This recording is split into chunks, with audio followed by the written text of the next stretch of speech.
এই যে বাবারা, এই যে বাবারা, বলি কি বলছো যদি বলো। তো বলছে গিন্নিমা ও কিছু নয়, এই শব্দটার কোনো অর্থ নেই, শুধুই শব্দ, তালে তালে ছন্দে পা ফেলার জন্য।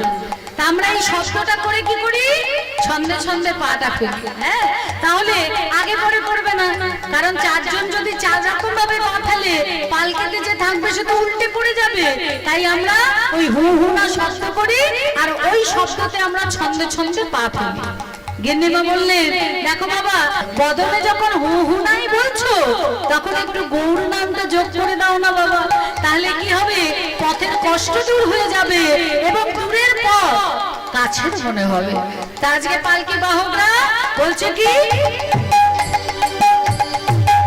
আমার গৌর গৌর